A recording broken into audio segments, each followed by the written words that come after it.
Hello दोस्तों, आज की इस नई वीडियो में हम जो बीएससी पार्ट थर्ड का जो एग्ज़ाम हुआ था फिजिक्स फर्स्ट पेपर 2020 में एग्ज़ाम जो हुआ था उसके हम कुछ क्वेश्चन के आंसर देखेंगे। आज की इस वीडियो में टोटल 100 क्वेश्चन थे, तो इस वीडियो में पूरे हम 100 क्वेश्चन के आंसर देखेंगे और समझेंगे कैसे इसका आंसर कौन करेक्ट है। तो ये बीएससी पार्ट थर्ड का जो पेपर हुआ था, आप यहाँ से देख सकते हैं बीएससी पार्ट थर्ड फिजिक्स का पेपर, फिजिक्स फर्स्ट पेपर। और जो इसका टॉपिक था वो है रिलेटिविटी एंड स्टैटिस्टिकल फिजिक्स। जो मैक्सिमम मार्क्स था या जो पूर्णांक था वो 75 का था। 75 इसका मैक्सिमम मार्क्स है। और टाइम जो है वो 2 आवर्स का टाइम है, 2 घंटे का समय मिला है। और जो पेपर है वो फर्स्ट पेपर है, ऑब्जेक्टिव पेपर है, यानी पूरे क्वेश्चन ऑब्जेक्टिव होंगे, एमसीक्यू टाइप्स के क्वेश्चन, टोटल 100 क्वेश्चन। और नोट लिखा है सभी प्रश्न अनिवार्य है। प्रश्न पत्र में कुल 100 वस्तुनिष्ठ प्रश्न है या ऑब्जेक्टिव क्वेश्चन है।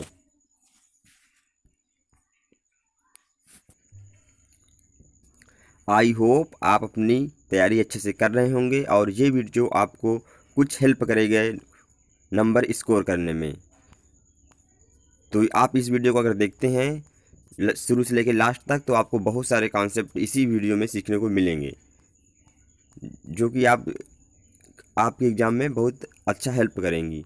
इसके पहले बहुत सारे वीडियो मैंने यूट्यूब पर डाला हुआ है, इसी पेपर पर, इसी टॉपिक पर जितने भी चैप्टर हैं सभी चैप्टर का अलग अलग वीडियो अपलोड है यूट्यूब पर।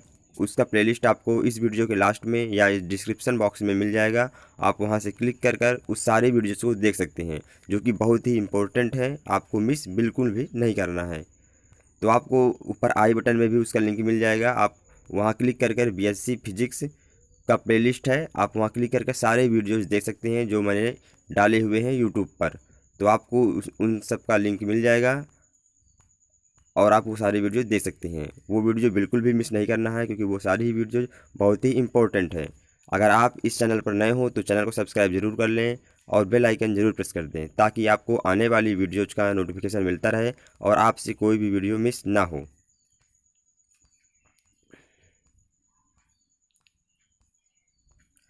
अगर ये वीडियो आपको अच्छा लगे तो इस वीडियो को लाइक ज़रूर कर देना और कमेंट बॉक्स में बताना कि आपको कि ये वीडियो कैसा लगा। अगर आपको किसी भी क्वेश्चन में दिक्कत है तो आप कमेंट बॉक्स में ज़रूर बताएं। तो बिना टाइम के गवाए इस वीडियो को करते हैं स्टार्ट। जो पहला क्वेश्चन है 2He3 परमाणु पालन करते हैं या 2 हीलियम 3 परमाणु पालन करते हैं। तो यहाँ पे जो 2 है वो एटॉमिक नंबर बताता है या परमाणु क्रमांक को बताता है, और जो 3 है यानी जो ऊपर लगा रहता है, ऊपर जो है यहाँ पे ये एटॉमिक मास को बताता है। तो यहाँ से हम स्पिन निकालेंगे, चक्रण निकालेंगे। तो या 2s+1 की वैल्यू यहाँ पे 3 लेंगे, तो जो चक्रण आएगी s की वैल्यू, जो स्पिन आएगी यहाँ से स्पिन जो आ जाएगा 1 आ जाएगा, यानी जो स्पिन है वो पूर्णांक आया हुआ है। तो यहाँ से हम स्पिन निकालेंगे, जो पूर्णांक आया है। तो बोस आइंस्टीन सांख्यिकी में अगर किसी का चक्रण जो है वो शून्य या तो फिर पूर्णांक है, तो वो बोस आइंस्टीन सांख्यिकी को पालन करता है और बोसान कहलाता है। बोसान के लिए यानी बोस आइंस्टीन के केस में जो चक्रण है वो 0 हो या फिर पूर्णांक हो, +1 -1 ऐसे, यानी पूर्णांक चक्रण हो, तो वो बोस आइंस्टीन सांख्यिकी को फॉलो करता है। और फर्मी डिराक के केस में जो चक्रण है वो अर्ध विषम पूर्णांक हो, तो वो फर्मी डिराक सांख्यिकी को पालन करता है।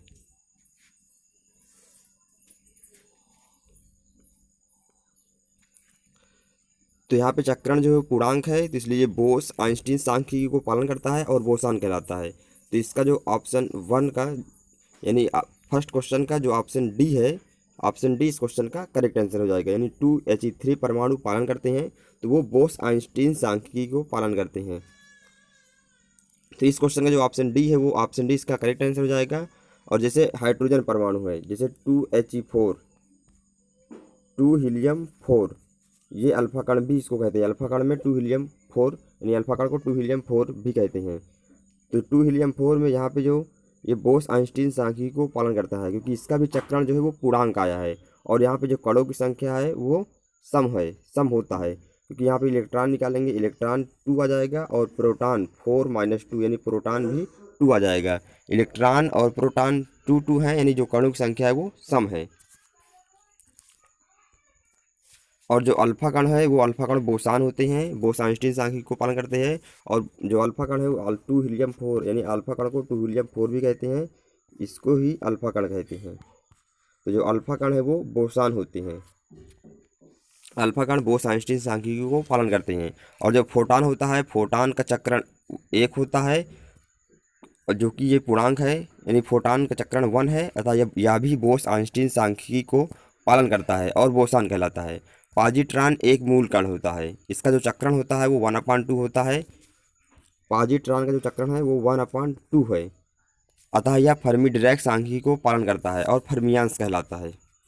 इलेक्ट्रॉन, प्रोटॉन, न्यूट्रॉन ये सारे फर्मी डिरैक सांख्यिकी को पालन करते हैं और फर्मियांश कहलाते हैं। देख लेते हैं next question, question number 2। Question number 2 है बोस-आइंस्टीन वितरण नियम है। तो जो बोस-आइंस्टीन वितरण के केस में जो फार्मूला होता है वो Ni = होता है Gi/e⁴ ×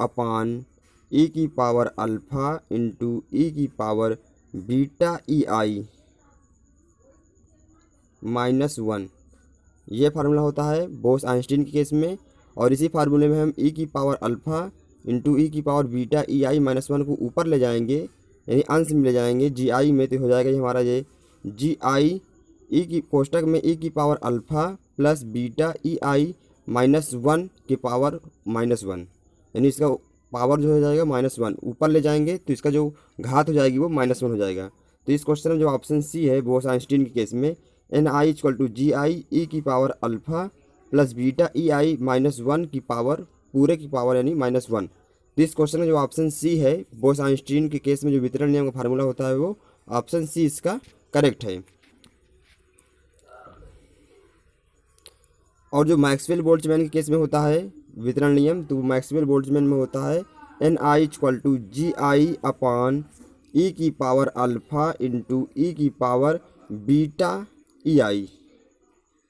βEi ये होता है मैक्सवेल बोल्ट्जमैन के केस में वितरण नियम का फार्मूला। और यहाँ पे जो बीटा की वैल्यू होती है, बीटा की वैल्यू वो होती है तीनों केस में, यानी बोस-आइंस्टीन के केस में, मैक्सवेल बोल्ट्जमैन के केस में, फर्मी डिराक के केस में जो बीटा की वैल्यू होती है वो 1/kT होता है, जहाँ पे जो k है वो बोल्ट्जमैन नियतांक है और T ताप है, k बोल्ट्जमैन कांस्टेंट और T टेम्परेचर। और जो फर्मी डिराक के केस में होता है, फर्मी डिराक के केस में जो वितरण नियम का फार्मूला होता है वो होता है फर्मी डिराक के केस में FD से मतलब फर्मी डिराक के केस में वितरण नियम का फार्मूला होता है Ni = Gi/e⁻α × e⁻βEi +1 होता है। यानी बोस-आइंस्टीन के केस में बस जो अंश हर में होता है -1 होता है और फर्मी डिराक के केस में +1 होता है। तो ये फर्मी डिराक के केस में वितरण नियम का फार्मूला हो गया। तो आप ये तीनों फार्मूले ही याद रखना, मैक्सवेल बोल्ट्जमैन के केस में, बोस-आइंस्टीन के केस में, फर्मी डिराक के केस में वितरण नियम का फार्मूला क्या क्या होता है। आप इसको अच्छे से नोट कर लेना, 2-3 बार रिवीजन कर लेना, क्योंकि एग्जाम में ऐसे ही क्वेश्चन पूछे जाते हैं कि बोस-आइंस्टीन वितरण नियम है, फर्मी डिराक वितरण नियम है, 4 ऑप्शन दे देगा, कोई एक ऑप्शन इसमें से करेक्ट होगा। तो आपको समझ में आया होगा फर्स्ट क्वेश्चन, सेकेंड क्वेश्चन, दोनों ही क्वेश्चन इंपॉर्टेंट थे। तो आप ये तीनों फार्मूलों को लर्न कर लेना। नेक्स्ट क्वेश्चन है क्वेश्चन नंबर 3। फोटान का चक्रण या स्पिन है, चक्रण को इंग्लिश में कहते हैं स्पिन। तो फोटान का चक्रण है क्वेश्चन हमसे ये पूछा गया है और 4 ऑप्शन गिवन है। ऑप्शन ए है 3/2 h-, ऑप्शन बी है h-2, ऑप्शन सी है 0, ऑप्शन डी है h-। तो जो फोटान का चक्रण होता है, फोटान का चक्रण 1 होता है और यह बोस-आइंस्टीन सांख्यिकी को पालन करता है और बोसन कहलाता है। तो जो फोटान का जो चक्रण है 1 होता है, जिसका जो करेक्ट आंसर हो जाएगा ऑप्शन डी है, यानी इसका h-। यहाँ पे 3/2 है स्पिन, यहाँ पे 1/2 स्पिन, यहाँ पे 0 स्पिन, यहाँ पे 1 स्पिन है। तो इसका जो ऑप्शन डी है, ऑप्शन डी इस क्वेश्चन का करेक्ट आंसर हो जाएगा। फोटान का चक्रण या स्पिन है वो 1 होता है, तो इसलिए इसका जो ऑप्शन डी है h-, इसका करेक्ट आंसर हो जाएगा। और जो फोटान होता है वो बोस-आइंस्टीन सांख्यिकी को ओबे करता है और बोसान कहलाता है। फोटान का जो चक्रण होता है वो 1 होता है।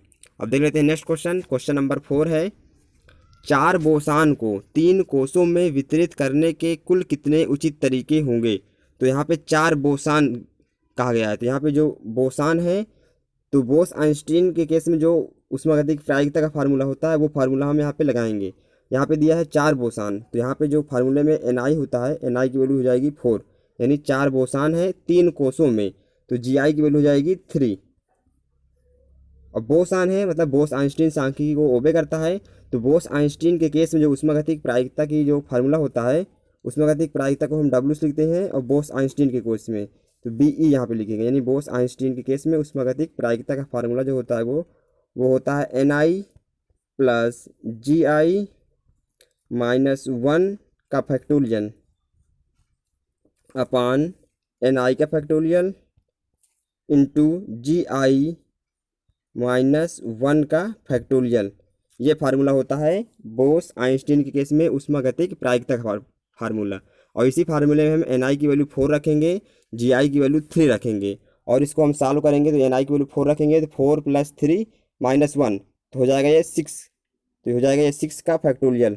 इसको हम लिख लेते हैं 6 का फैक्टोरियल अपान Ni का फैक्टोरियल, Ni 4 था तो 4 का फैक्टोरियल इंटू Gi माइनस 1 का फैक्टोरियल, Gi 3 था, 3 माइनस 1 यानी 2 का फैक्टोरियल। इसको हम सॉल्व करेंगे तो ये 6 का फैक्टोरियल है, इसको हम घटते हुए क्रम में लिखते हैं, 6 गुणते इसको हम 5 का फैक्टोरियल लिख सकते हैं, जहाँ पे रोकेंगे उसका फैक्टोरियल, तो इसको हम रोकेंगे 4 पर, तो 4 का फैक्टोरियल हो जाएगा ये, और अपान 4 का फैक्टोरियल नीचे है हर में, उसको हम लिख देंगे, और 2 का फैक्टोरियल है, इसको लिखेंगे 2 गुणते 1। तो इसको हम सॉल्व करेंगे, 4 का फैक्टोरियल से 4 का फैक्टोरियल कैंसिल आउट हो जाएगा, और 2 से 6 को कैंसिल करेंगे तो ये हो जाएगा 3, तो 3 इंटू 5 हो जाएगा ये 15।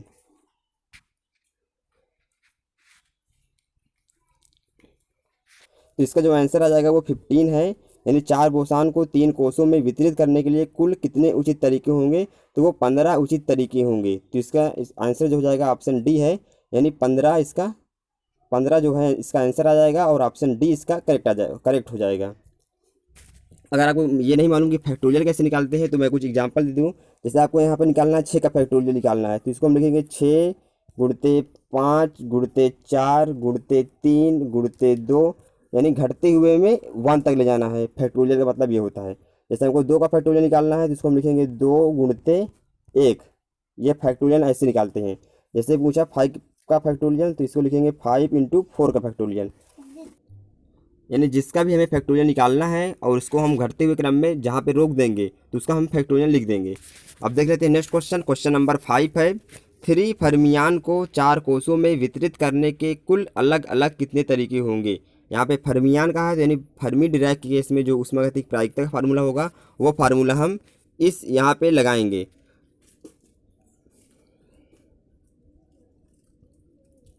तो फर्मी डिराक के केस में हम फार्मूला लिख लेते हैं। तो जो ऊष्मागतिक प्रायिकता होती है फर्मी डिराक के लिए वो होता है Gi का फैक्टोरियल अपान Ni का factorial into Gi minus Ni का फैक्टोरियल। ये फार्मूला हम यहाँ पे पुट करेंगे। यहाँ पे लिखा है 3 फर्मियान, तो Ni की वैल्यू जाएगी यहाँ पे 3 हो जाएगा, और 4 कोसों में तो Gi की वैल्यू यहाँ पे हो जाएगी 4। तो Ni की वैल्यू हम 3 रखेंगे, Gi की वैल्यू 4 रखेंगे इस फार्मूले में।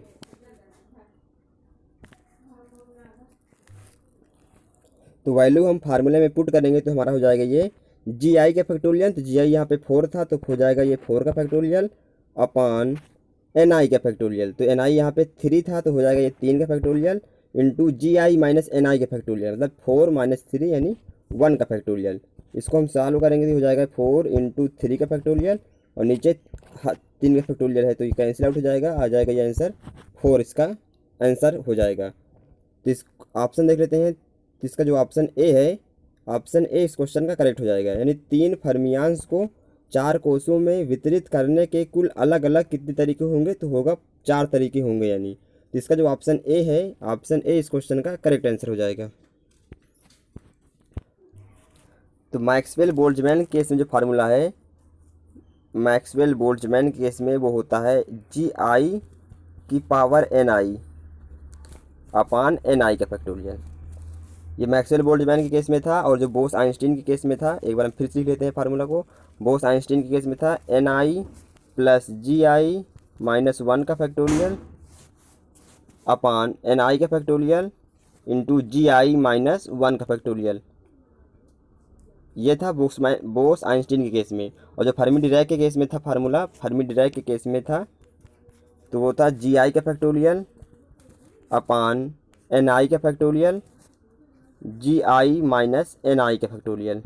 तो तीनों ही फार्मूले बहुत ही इंपॉर्टेंट है। एग्जाम में हमेशा इससे क्वेश्चन पूछे गए हैं, पूछे जाते हैं और पूछे जाएंगे भी। तो आप ये तीनों फार्मूलों को हमेशा याद रखना। अब देख लेते हैं नेक्स्ट क्वेश्चन। तो नेक्स्ट क्वेश्चन है क्वेश्चन नंबर 6। जार्टमैन को प्रयोग में प्लेट से दूरी इनमें से किसका माप होती है? ऑप्शन ए इलेक्ट्रॉन की चाल, ऑप्शन बी आणविक चाल, ऑप्शन सी इलेक्ट्रॉन घनत्व, ऑप्शन डी उपयुक्त में से कोई नहीं। तो जार्टमैन के प्रयोग में जो प्लेट से दूरी है वो आणविक चाल की माप होती है। तो इसका जो ऑप्शन बी है इस क्वेश्चन का 6 का जो ऑप्शन बी है आणविक चाल, इसका करेक्ट आंसर हो जाएगा। नेक्स्ट क्वेश्चन है फोटॉन गैस के लिए कौन सी सांख्यिकी प्रयोग की जाती है? तो भाई हम उसके ऊपर वाले क्वेश्चन में देखे थे, क्वेश्चन नंबर 1 में कि क्वेश्चन नंबर 3 में देखे थे कि जो फोटॉन है इसका चक्रण 1 होता है और यह बोस आइंस्टीन सांख्यिकी को फॉलो करता है और बोसॉन कहलाता है। तो इसका जो करेक्ट आंसर हो जाएगा ऑप्शन सी है बोस आइंस्टीन सांख्यिकी। फोटॉन गैस के लिए कौन सी सांख्यिकी प्रयोग की जाती है? तो इसका जो ऑप्शन सी है बोस आइंस्टीन सांख्यिकी। यानी जो इसका ऑप्शन ए है मैक्सवेल बोल्ट्जमैन तथा फर्मी डिराक सांख्यिकी दोनों इसके रॉन्ग आंसर है। यानी सिर्फ बोस आइंस्टीन सांख्यिकी फॉलो होती है। ऑप्शन बी है फर्मी डिराक सांख्यिकी, तो ये ऑब्जर्व नहीं करता। ऑप्शन डी है मैक्सवेल बोल्ट्जमैन सांख्यिकी, तो ये भी रॉन्ग आंसर है। जिसको जो करेक्ट आंसर है वो बोस आइंस्टीन सांख्यिकी है। इसका जो ऑप्शन सी है वो करेक्ट आंसर है। क्वेश्चन नंबर 8 है यदि EF तांबे की फर्मी ऊर्जा है तो 0 केल्विन ताप पर एक इलेक्ट्रॉन की औसत ऊर्जा होगी। जो औसत ऊर्जा का फार्मूला होता है, औसत ऊर्जा को हम E0 बार से लिखते हैं। यानी 0 केल्विन ताप पर एक इलेक्ट्रॉन की जो औसत ऊर्जा है वो E0 बार से लिखते हैं इसको हम। और जो इसका फार्मूला होता है वो 3/5 इंटू फर्मी एनर्जी होती है, या फर्मी एनर्जी को हम लिखते हैं EF से। तो E0 bar equal to 3/5 EF।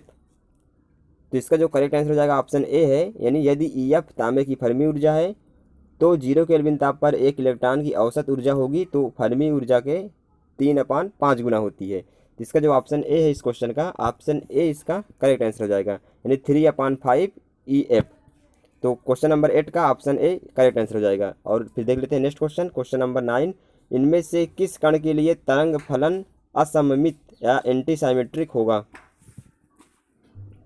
Option A है अल्फा कण, ऑप्शन बी है फोटॉन, ऑप्शन सी है फोनॉन, ऑप्शन डी है इलेक्ट्रॉन। तो अल्फा कण के लिए तरंग फलन असममित एंटी साइमेट्रिक होगा। अल्फा कण के लिए तरंग फलन असममित या एंटी साइमेट्रिक होगा। तो इसका जो ऑप्शन ए है अल्फा कण इसका करेक्ट आंसर हो जाएगा। यानी इनमें से किस कण के लिए तरंग फलन असममित या एंटी साइमेट्रिक होगा? तो वो है अल्फा कण। अब देख लेते हैं next question, question number 10। Fermi Dirac सांख्यिकी के बारे में निम्नलिखित में से कौन सा कथन सत्य है? Option A GI = 0, option B GI > NI, option C GI greater than या equal to NI, GI less than NI। जिसका जो करेक्ट आंसर हो जाएगा वो ऑप्शन बी है, यानी GI ग्रेटर देन होता है NI से।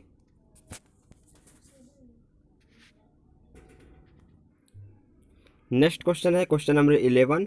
कला आकाश में किसी एक विमीय आवर्ती दोलक का पथ होगा। ऑप्शन ए एक परवलय, ऑप्शन बी एक दीर्घवृत्त, ऑप्शन सी एक सरल रेखा, ऑप्शन डी एक वृत्त। तो कला आकाश में किसी एक विमीय आवर्ती दोलक का जो पथ होता है वो एक दीर्घवृत्त होता है। इसका जो ऑप्शन बी है वह करेक्ट आंसर है। अब देख लेते हैं next question, question number 12। Boltzmann canonical सूत्र NI = AE⁻β EI में बीटा की इकाई है। ऑप्शन ए ताप के समान, ऑप्शन बी ताप के व्युत्क्रम के समान, ऑप्शन सी ऊर्जा के समान, ऑप्शन डी ऊर्जा के व्युत्क्रम के समान। तो जो बीटा की वैल्यू होती है, बीटा की वैल्यू होती है 1/kT। यहाँ पे जो k है वो बोल्ट्जमैन नियतांक है और T ताप है। तो ऑप्शन बी जो है ताप के व्युत्क्रम के समान, यानी जो बीटा इकाई है वो यूनिवर्सली प्रोपोर्शनल है ताप के। तो इसका जो ऑप्शन बी है ताप के व्युत्क्रम के समान। तो क्वेश्चन नंबर 12 का ऑप्शन बी जो है वो करेक्ट आंसर हो जाएगा, ताप के व्युत्क्रम के समान। तो इसका जो ऑप्शन बी है, ऑप्शन बी इस क्वेश्चन का करेक्ट आंसर हो जाएगा। देख लेते हैं नेक्स्ट क्वेश्चन। नेक्स्ट क्वेश्चन है इनमें से कौन सत्य है? ऑप्शन ए है P E proportional to ohm E, option B है P E equal to ohm E, option C है P E equal to D upon D E ohm E, option D है P E equal to K T. तो इसका जो correct answer है वो option A है P E proportional to ohm ई। सभी अभिगम में फेज कोशिकाएं या सभी अभिगम में सूक्ष्म अवस्थाओं की जो प्रायिकता वो समान होती है, अतः निकाय ई में जो होने की जो प्रायिकता है वो होता है P E proportional to ohm ई। यानी जो पी ई है वो प्रोपोर्शनल होता है ओम ई के, या इसको हम ऐसे भी ले सकते हैं, यानी जो पी ई है वो इक्वल टू होता है सी ओम ई के, यानी बराबर नहीं होता है, कुछ कांस्टेंट होता है। तो इसका जो ऑप्शन बी है वो तो होगा ही नहीं, इसका ऑप्शन ए, यानी ऑप्शन ए इसका करेक्ट आंसर हो जाएगा, P E proportional to ohm ई। इनमें से कौन सत्य है? तो इसका जो ऑप्शन ए है वह करेक्ट रिलेशन है, सही रिलेशन है। अब देख लेते हैं नेक्स्ट क्वेश्चन, क्वेश्चन नंबर 14। यदि कला बिंदुओं के कला आकाश के विभिन्न भागों में पाए जाने की प्रायिकता समय से स्वतंत्र हो तो ऐसा निकाय होगा। ऑप्शन ए तापीय साम्यावस्था में, ऑप्शन बी यांत्रिक साम्यावस्था में, ऑप्शन सी सांख्यिकीय साम्यावस्था में, ऑप्शन डी उपयुक्त सभी। तो इसका जो करेक्ट आंसर हो जाएगा वो ऑप्शन डी है, यानी उपयुक्त सभी होगा। यदि कला बिंदुओं के कलाकाश के विभिन्न भागों में पाए जाने की प्रायिकता समय से स्वतंत्र हो तो ऐसा निकाय तापीय साम्यावस्था में भी होता है, यांत्रिक साम्यावस्था में भी होता है, सांख्यिकीय साम्यावस्था में भी होता है। तो इसका जो करेक्ट आंसर है ऑप्शन डी है, उपयुक्त सभी। तो इसका जो ऑप्शन डी है इस क्वेश्चन का, क्वेश्चन नंबर 14 का ऑप्शन डी इसका करेक्ट आंसर हो जाएगा। नेक्स्ट क्वेश्चन है एंट्रोपी एस तथा उष्मागतिक प्रायिकता ओम के बीच बोल्ट्जमैन संबंध होता है। जो बोल्ट्जमैन संबंध जो रिलेशन होता है वो एस इक्वल टू होता है के लाग ओम होता है। इसका जो ऑप्शन बी है इस क्वेश्चन का, ऑप्शन बी करेक्ट आंसर हो जाएगा। ऑप्शन ए रॉन्ग आंसर है, ऑप्शन सी भी रॉन्ग है, ऑप्शन डी भी रॉन्ग है। तो क्वेश्चन नंबर 15 का ऑप्शन बी करेक्ट आंसर है। नेक्स्ट क्वेश्चन है क्वेश्चन नंबर 16। किसी दी गई स्थूल अवस्था के संगत सभी सूक्ष्म अवस्थाएं समसंभावी होती हैं, यह कथन निम्नलिखित में से किसके अनुसार है?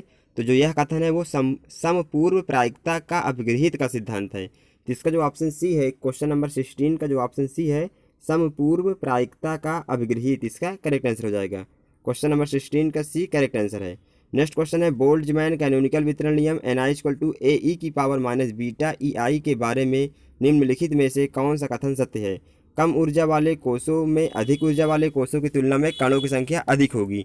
इसका जो ऑप्शन ए है क्वेश्चन नंबर 17 का ऑप्शन ए इसका करेक्ट आंसर हो जाएगा, यानी कम ऊर्जा वाले कोषों में अधिक ऊर्जा वाले कोषों की तुलना में कणों की संख्या अधिक होगी, यानी कम ऊर्जा वाले कोषों में अधिक ऊर्जा वाले कोषों की तुलना में कणों की संख्या अधिक होगी, यानी कम ऊर्जा वाले में अधिक होगी कणों की संख्या, अधिक ऊर्जा वालों में कणों की संख्या कम होगी। तो इसका जो ऑप्शन ए है क्वेश्चन नंबर 17 का बोल्ट्जमैन कैनोनिकल वितरण नियम के अनुसार जो कम ऊर्जा होती है, कम ऊर्जा वाले कोषों में कणों की संख्या अधिक होती है, अधिक ऊर्जा वाले कोषों में कणों की संख्या कम होती है। तो इसका जो ऑप्शन ए है क्वेश्चन नंबर 17 का ऑप्शन ए इसका करेक्ट आंसर है।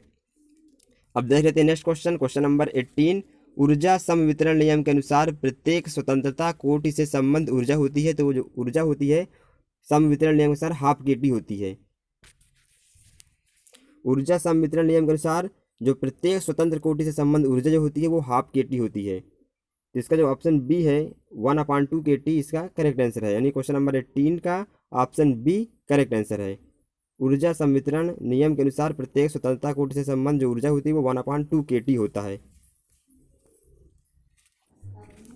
नेक्स्ट क्वेश्चन है क्वेश्चन नंबर 19।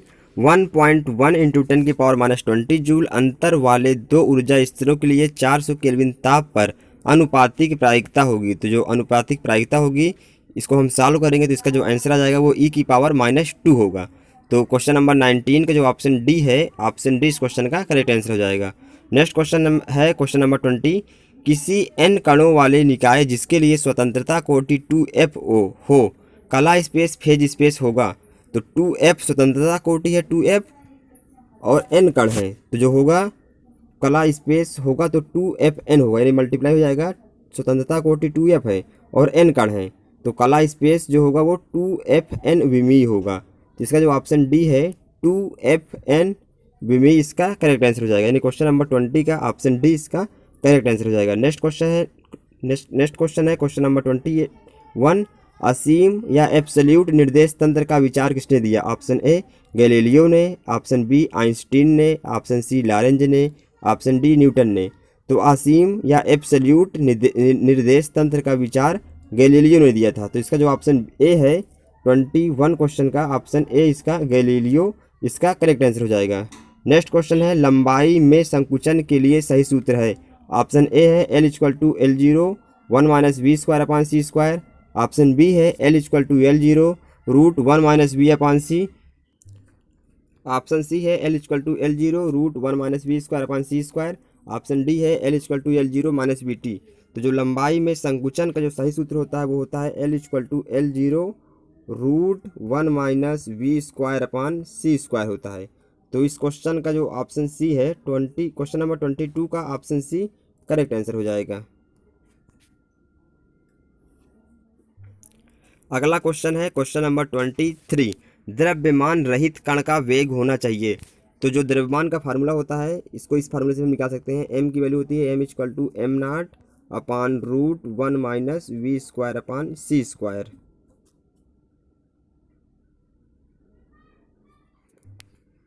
तो इस फार्मूले में जो m है वो कण का द्रव्यमान है और जो m0 है वो कण का विराम द्रव्यमान है और जो v है वो स्पीड है यानी किस स्पीड से चल रहा है और जो c है वो प्रकाश की चाल है। तो इस फार्मूले में हम जो ऑप्शन ए है v इक्वल टू 0.5c रखेंगे अगर, यानी v की वैल्यू अगर इसी फार्मूले में हम 0.5c रखेंगे तो m की कुछ ना कुछ वैल्यू आ जाएगी। यानी जो द्रव्यमान है वो क्वेश्चन में कह रहा है द्रव्यमान रहित कण, यानी जो m की वैल्यू है वो 0 होनी चाहिए। अगर हम ऑप्शन ए को पुट करेंगे तो ये 0 की इक्वल नहीं आएगा, यानी कुछ ना कुछ वैल्यू होगी।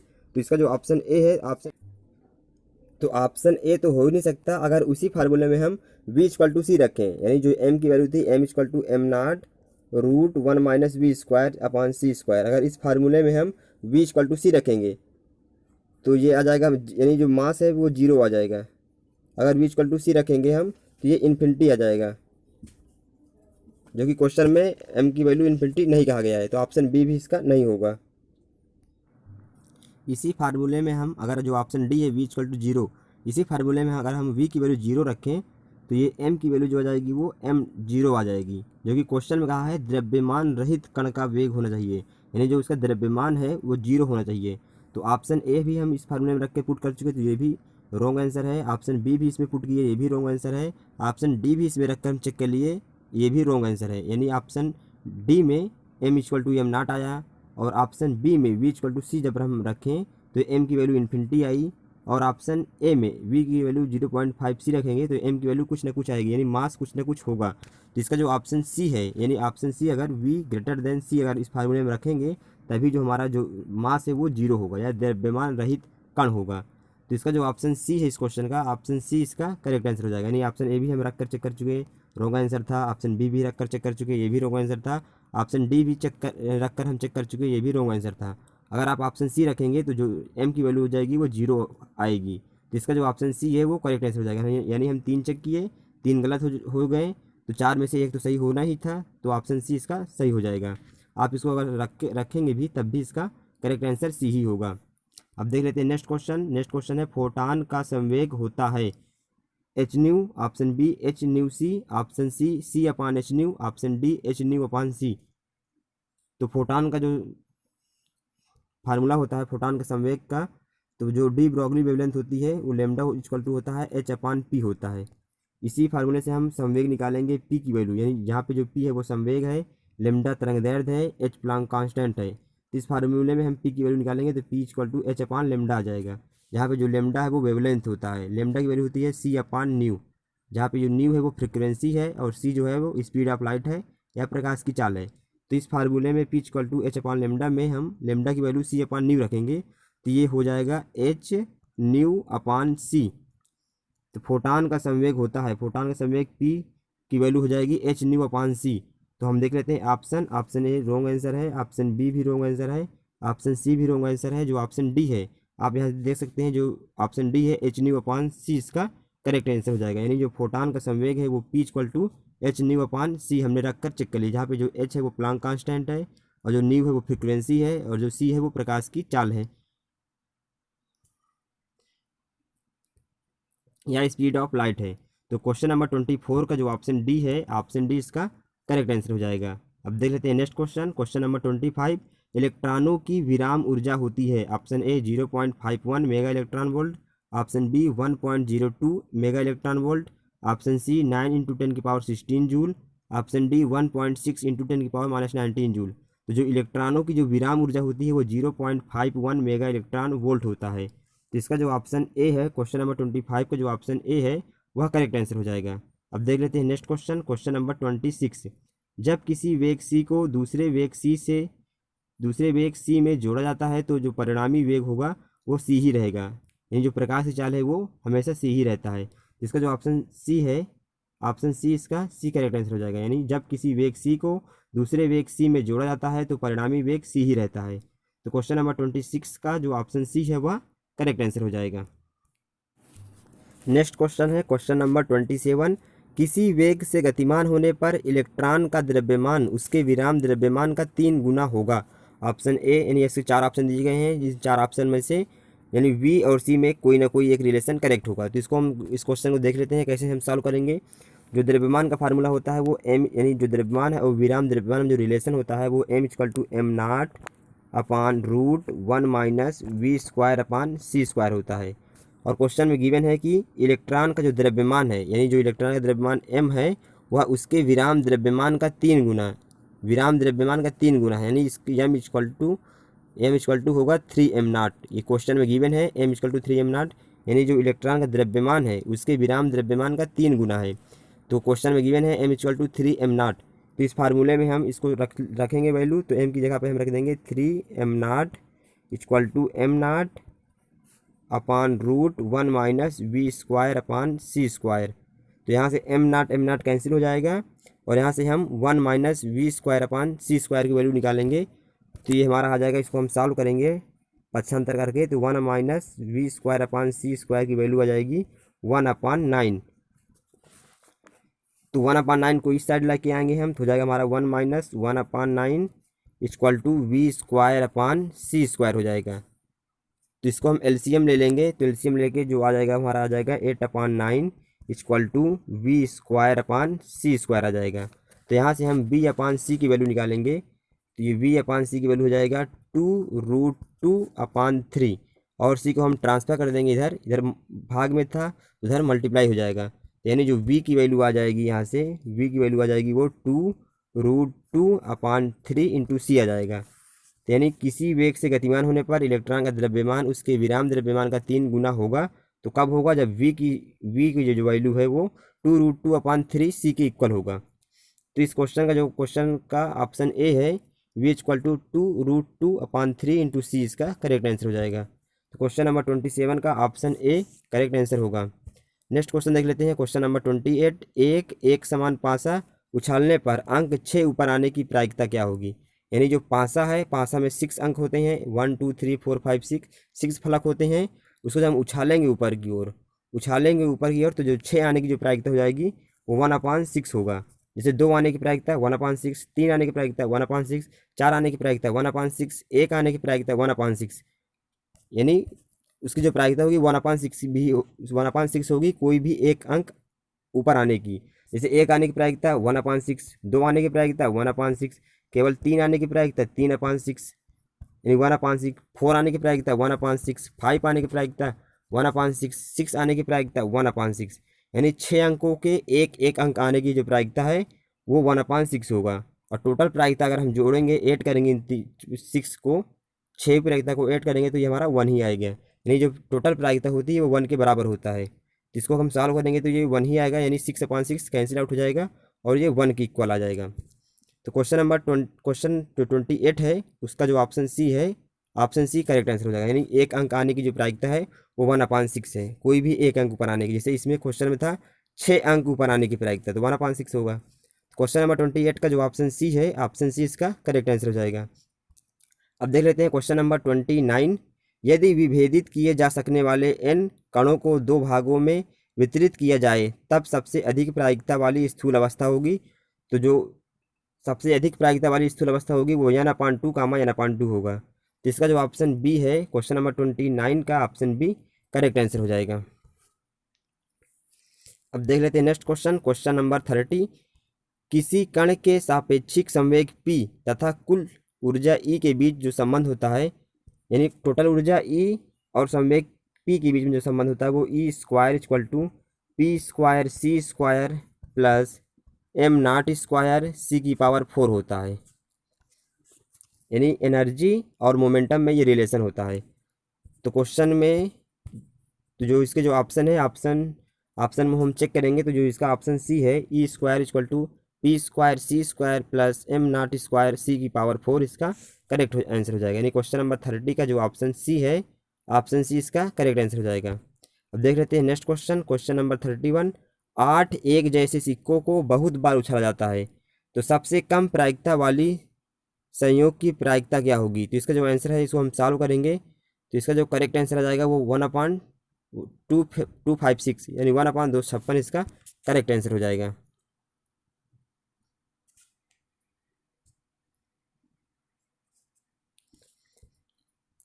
आठ एक जैसे सिक्कों को बहुत बार उछाला जाता है, तो सबसे कम प्रायिकता वाले संयोग की प्रायिकता हुई, यानी इसको 1/2 की पावर 8 करके हम इसको सॉल्व करेंगे। इसका जो ऑप्शन डी है वही करेक्ट आंसर आएगा। अब देख लेते हैं नेक्स्ट क्वेश्चन। नेक्स्ट क्वेश्चन है 32।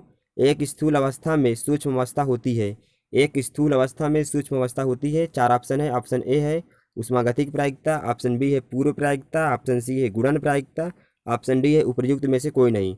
तो एक स्थूल अवस्था में जो सूक्ष्म अवस्था होती है वो उष्मागतिक प्रायिकता को बताता है। तो क्वेश्चन नंबर 32 का जो ऑप्शन ए है उष्मागतिक प्रायिकता इसका करेक्ट आंसर हो जाएगा। अब देख लेते हैं अगला क्वेश्चन। अगला क्वेश्चन है 33 क्वेश्चन नंबर। 4 अणु ए कामा बी कामा सी कामा डी को 2 कोष आई तथा जे में विभाजित करना है, कुल कितनी स्थूल अवस्थाएं संभव होगी? तो 4 अणु ए बी सी डी को 2 कोष आई तथा जे में विभाजित करेंगे तो जो कुल 5 स्थूल अवस्थाएं संभव होगी। तो इसका जो ऑप्शन बी है, क्वेश्चन नंबर 33 का जो ऑप्शन बी है 5 इसका करेक्ट आंसर हो जाएगा। देख लेते हैं नेक्स्ट क्वेश्चन। नेक्स्ट क्वेश्चन है 34। समपूर्व प्रायिकता सिद्धांत का अर्थ है अभिगम में सूक्ष्म अवस्थाओं की प्रायिकता समान होती है। तो समपूर्व प्रायिकता सिद्धांत का अर्थ है अभिगम में सूक्ष्म अवस्थाओं की प्रायिकता समान होती है। तो क्वेश्चन नंबर 34 का जो ऑप्शन ए है, ऑप्शन ए इसका करेक्ट आंसर हो जाएगा।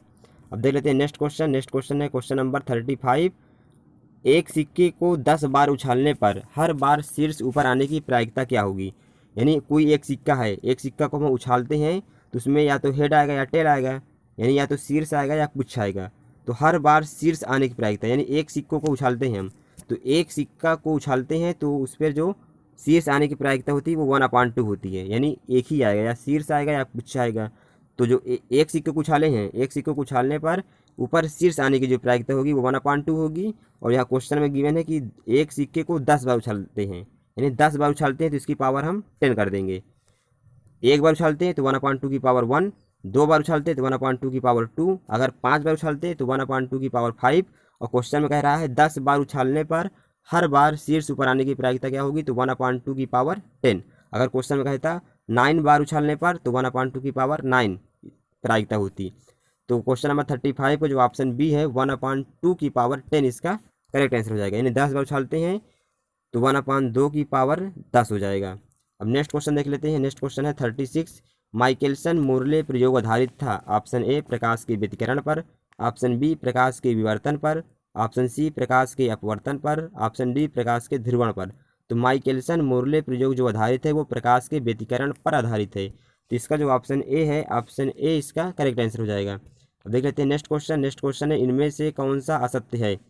तो जो हाइड्रोजन परमाणु होते हैं वो बोसान होते हैं, जो ऑप्शन बी है वो करेक्ट आंसर है और इस क्वेश्चन का रॉन्ग आंसर है। यानी जो हाइड्रोजन परमाणु होता है जैसे 2He4 या हाइड्रोजन परमाणु वो बोसान होते हैं और बोस आइंस्टीन सांख्यिकी को फॉलो करते हैं।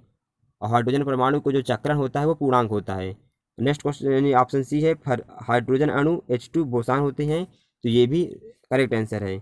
और यानी हाइड्रोजन अणु जो है वो बोसान होते हैं, ये भी सही कथन है और इस क्वेश्चन का गलत आंसर है। क्वेश्चन में कह रहा है इनमें से कौन सा असत्य है, तो हमको असत्य बताना है, सत्य नहीं बताना है, असत्य बताना है। तो हाइड्रोजन परमाणु बोसान होते हैं ये सत्य है, इस क्वेश्चन का गलत आंसर है। हाइड्रोजन अणु H2 बोसान ये भी सही है और इस क्वेश्चन का गलत आंसर है। ऑप्शन डी है अल्फा कण 2He4 बोसान होते हैं। तो इसी वीडियो का ये पहला क्वेश्चन है कि जो अल्फा कण 2He4 हमने बताया था कि बोसान कैसे होता है, इसका जो चक्रण है वो 1 होता है, पूर्णांक होता है। तो इसको हम सॉल्व कर रहे थे, तो इसका जो ये आंसर नहीं है। कथन सही है लेकिन इस क्वेश्चन का आंसर सत्य हमें नहीं बताना है, असत्य बताना है। तो lithium ion 3Li7 double plus ion fermion से, तो ये इसका असत्य कथन होगा। तो क्वेश्चन नंबर 37 का जो ऑप्शन ए है, ऑप्शन ए इसका करेक्ट आंसर हो जाएगा। अब देख लेते हैं नेक्स्ट क्वेश्चन। नेक्स्ट क्वेश्चन है 38 फर्मी फलन है। तो जो फर्मी फलन का जो फार्मूला होता है वो F E equal to 1/e⁻⁻⁰ पूरे के अपान KT+1। तो जो फर्मी फलन है वो ऑप्शन ए इसका करेक्ट आंसर है। फर्मी फलन का फार्मूला जो होता है वो ऑप्शन ए है। अब देख लेते हैं नेक्स्ट क्वेश्चन। नेक्स्ट क्वेश्चन है 39। क्वेश्चन नंबर 39 है E=EF तथा T=0 केल्विन ताप पर फर्मी फलन का मान होता है। तो ऊपर वाले फार्मूला में हम ई की जगह पर EF रखेंगे। ऊपर वाले फार्मूला में अगर ई की वैल्यू EF रख देंगे तो E-E 0 हो जाएगा यहाँ पे।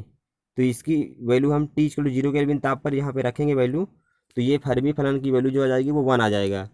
तो क्वेश्चन नंबर 39 का जो ऑप्शन डी है और इसका 1 करेक्ट आंसर हो जाएगा। तो क्वेश्चन नंबर 39 का ऑप्शन डी करेक्ट आंसर हो जाएगा। अब देख लेते हैं नेक्स्ट क्वेश्चन। नेक्स्ट क्वेश्चन है क्वेश्चन नंबर 40। प्लांक दोलित्र की औसत ऊर्जा होती है। तो प्लांक दोलित्र की जो औसत ऊर्जा का फार्मूला होता है वो होता है h/e⁻h/KT-1। प्लांक दोलित्र की जो औसत ऊर्जा होती है। तो क्वेश्चन नंबर 40 का जो ऑप्शन बी है, ऑप्शन बी इसका करेक्ट आंसर हो जाएगा। अब देख लेते हैं नेक्स्ट क्वेश्चन। नेक्स्ट क्वेश्चन है 41। चिरसम्मत सांख्यिकी में वितरण नीतांक होता है।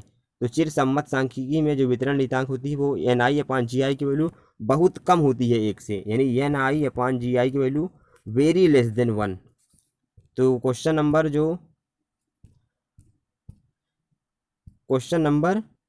41 का ऑप्शन सी करेक्ट आंसर हो जाएगा। नेक्स्ट क्वेश्चन देख लेते हैं। नेक्स्ट क्वेश्चन है क्वेश्चन नंबर 42। इनमें से कौन सा सत्य है। तो हमने बहुत बार डिस्कस कर चुका है कि जो बीटा की वैल्यू होती है, बीटा की वैल्यू होती है 1/KT, जहाँ पे K बोल्ट्जमैन नीतांक है और T ताप है। तो इस क्वेश्चन का यानी क्वेश्चन नंबर 42 का ऑप्शन बी करेक्ट आंसर हो जाएगा।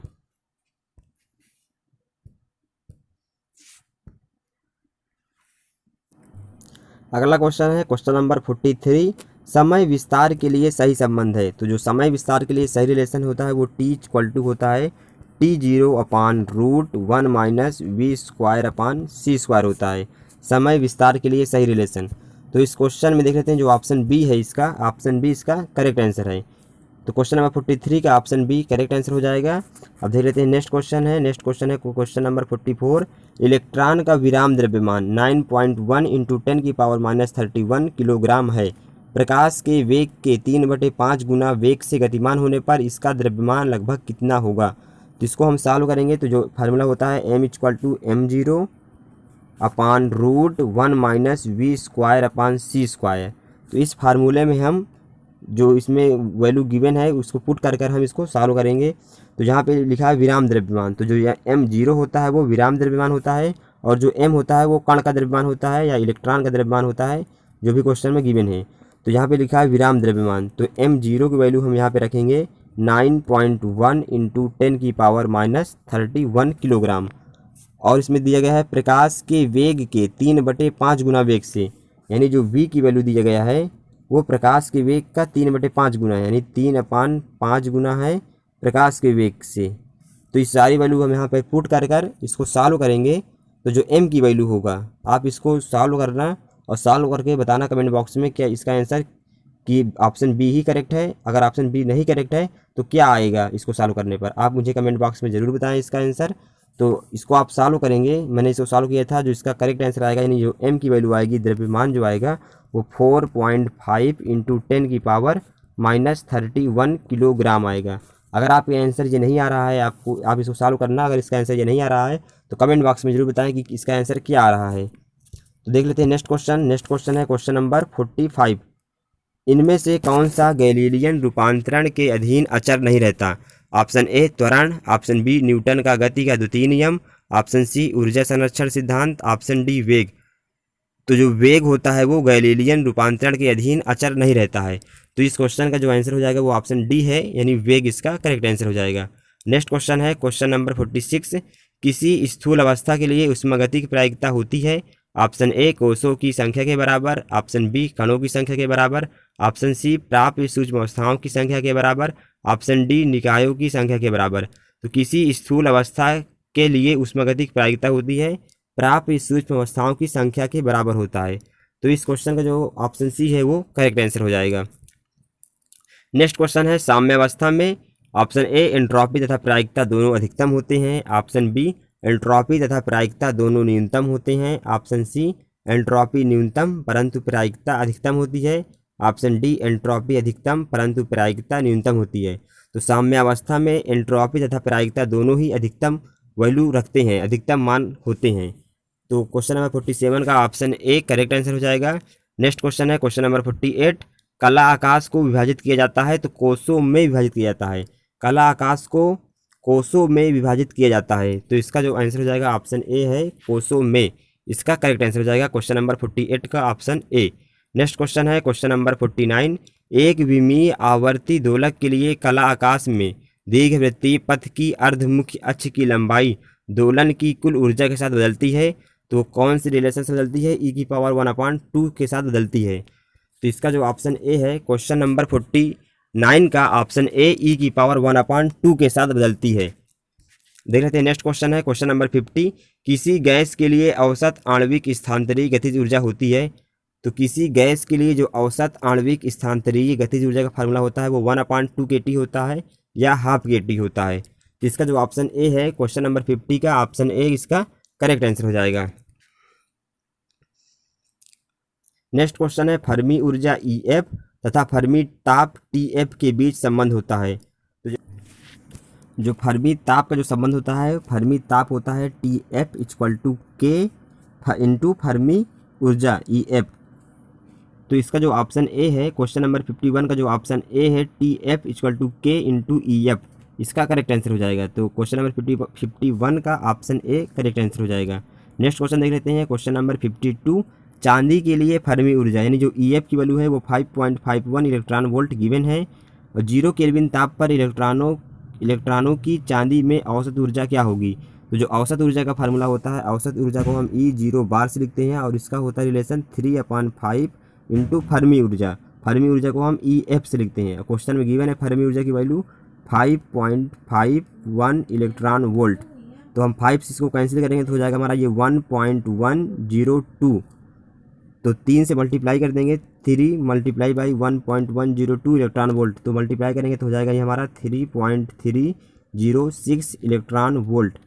तो जो औसत ऊर्जा आ जाएगी वो 3.306 इलेक्ट्रॉन वोल्ट आएगा। तो इसका जो ऑप्शन सी है क्वेश्चन नंबर 52 का ऑप्शन सी करेक्ट आंसर हो जाएगा। नेक्स्ट क्वेश्चन है क्वेश्चन नंबर 53, प्लांक का विकिरण नियम निम्न में से किससे निगमित किया जा सकता है। तो वो बोस-आइंस्टीन सांख्यिकी से निगमित किया जा सकता है। तो इसका जो ऑप्शन ए है क्वेश्चन नंबर 53 का ऑप्शन ए बोस-आइंस्टीन सांख्यिकी, इसका करेक्ट आंसर हो जाएगा। नेक्स्ट क्वेश्चन है क्वेश्चन नंबर 54, मुक्त इलेक्ट्रॉन गैस की फर्मी ऊर्जा इलेक्ट्रॉन घनत्व ρ = n/v पर निर्भर करती है। तो वो ρ जो निर्भर करती है फर्मी ऊर्जा वो इलेक्ट्रॉन घनत्व ρ⁴ पर निर्भर करता है। तो क्वेश्चन नंबर 54 का ऑप्शन बी करेक्ट आंसर हो जाएगा। नेक्स्ट क्वेश्चन है किस सांख्यिकी के अनुसार परम शून्य ताप पर ऊर्जा शून्य नहीं हो सकती। तो फर्मी डिराक सांख्यिकी में परम शून्य ताप पर जो ऊर्जा है वो शून्य नहीं हो सकती है। तो क्वेश्चन नंबर 55 का option B Fermi Dirac correct answer हो जाएगा। नेक्स्ट क्वेश्चन है इनमें से कौन सा फर्मियांश नहीं है। तो इलेक्ट्रॉन, प्रोटॉन, न्यूट्रॉन, पॉजिट्रॉन ये सारे फर्मी डिराक सांख्यिकी को पालन करते हैं और जो इनका चक्रण होता है, जो स्पिन होता है वो अर्धविषम पूर्णांक होता है। तो ये फर्मी डिराक सांख्यिकी को पालन करते हैं। ये चारों इलेक्ट्रॉन, न्यूट्रॉन, प्रोटॉन, पॉजिट्रॉन ये सभी फर्मी डिराक सांख्यिकी को पालन करते हैं, इसलिए ये फर्मियांश कहलाते हैं। और जो फर्मियांश नहीं है वो बोस-आइंस्टीन सांख्यिकी को पालन करते हैं और बोसान कहलाते हैं। और जो अल्फा कण होता है, अल्फा कण का जो स्पिन होता है, अल्फा कण का स्पिन जो है वो 1 है या पूर्णांक है, इसलिए यह बोस-आइंस्टीन सांख्यिकी को पालन करता है और बोसान कहलाता है। तो क्वेश्चन में कह रहा है इनमें से कौन सा फर्मियान नहीं है। तो जो अल्फा कण है, अल्फा कण फर्मियांश नहीं है, बोसान होते हैं अल्फा कण। तो क्वेश्चन नंबर 56 का ऑप्शन ए करेक्ट आंसर हो जाएगा। नेक्स्ट क्वेश्चन है पाउली के अपवर्जन नियम का पालन इनमें से कौन करता है।